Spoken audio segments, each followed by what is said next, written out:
Buenas tardes. Nosotras somos integrantes de la colectiva La Revuelta. Es una colectiva feminista que interviene en varios espacios y desde distintas perspectivas y acciones concretas.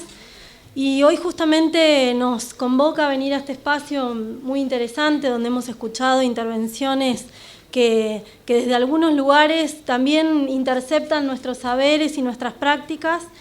Y pensamos que es importante porque justamente lo que hoy se está escuchando es la voz de las minorías, la voz que no se escucha en los medios hegemónicos, y las mujeres, aunque cuantitativamente no lo seamos, seguimos siendo simbólicamente una minoría. Un poco el pensamiento que nos trae hoy acá es que la palabra construye, y cuando dejamos que el sentido dominante sea el que construye nuestras visiones del mundo, lo que sucede es que las jerarquías y principalmente el patriarcado son los que construyen las explicaciones de lo que vivimos, lo que sentimos y lo que hacemos. Un poco pensando que esto es una lucha de sentidos y es una disputa en términos de cómo explicamos aquello que vivenciamos, cómo explicamos las luchas, cómo explicamos la resistencia. Entendemos que los medios de comunicación juegan un papel central. Estas últimas semanas nos hemos estado dando un debate nosotras acerca de cómo la perspectiva de género marca una presencia en los medios de comunicación.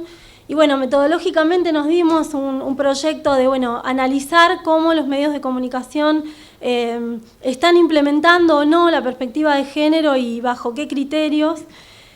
Nuestra principal escucha fue en nuestra radio universitaria porque es a la radio que tenemos más cercana y a la que más le pedimos en términos de recuperación de estos debates y de presencia de las cuestiones de género. Y cuando hablamos de cuestiones de género no es solamente la cuestión de la mujer, sino además de otros grupos que se encuentran silenciados, de las disidencias sexuales, de los géneros disidentes, de otras sexualidades, que son temas que no están siendo abordados. Y no es para acusar a nuestra radio universitaria, sino para pensar como modelo de análisis cuáles pueden ser las situaciones posibles que se dan. Bueno, yo les voy a contar más o menos cómo fuimos sistematizando esto y después Magdalena va a agregar algunas reflexiones. Un poco pensamos que se dan actualmente y con la vigencia y las consecuencias que ha tenido la ley que hoy se encuentra en pausa, si se quiere, y si lo pensamos en términos propositivos, pensamos que hoy la ley no está implementada, pero puede volver a estarlo. Pensamos que le pedimos un poco más. Nosotros lo que identificamos fueron como 3 casos típicos. El caso típico primero es aquellos programas que incorporan la presencia de mujeres como una forma de presentarse amigable frente a la necesidad de discutir y de hacerse presente en la cuestión de género. En ese caso lo que encontramos es mayores presencias femeninas, pero si problematizamos los roles de esas presencias femeninas, siguen siendo roles accesorios, sigue siendo el locutor el que presenta algo y la presencia femenina justamente es para reforzar o hacer intervenciones de tipo más suaves o complementarias o que tienen que ver con presentar el próximo espacio que viene, hacer un corte. Bueno, son presencias accesorias en general.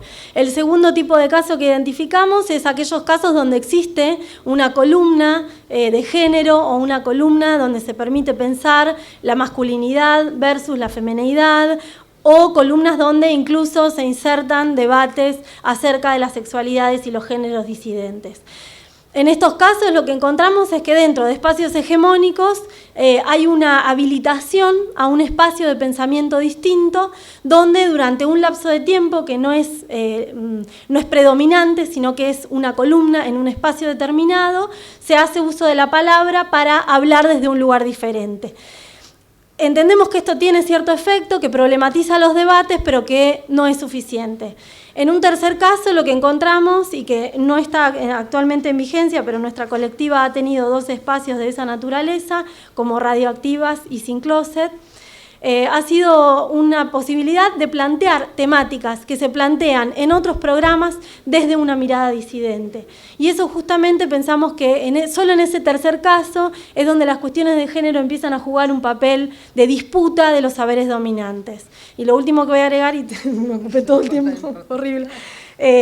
Bueno, esto que realmente si queremos disputarle al saber hegemónico, los saberes, lo que tenemos que poder hacer no es solo marcar presencia, no es solo, como dice el texto de la ley, darle un tratamiento distinto a los debates, sino habilitar a que las interseccionalidades, las mujeres originarias, las mujeres trabajadoras, los géneros disidentes, hablen de sus propias historias, desde sus propias voces y expliquen las mismas noticias que explican las noticias los medios hegemónicos y las voces hegemónicas, aún en medios alternativos, de manera distinta, y que puedan pensarlo desde sus cuerpos, desde sus territorios y desde esas vivencias. Y, bueno, gracias.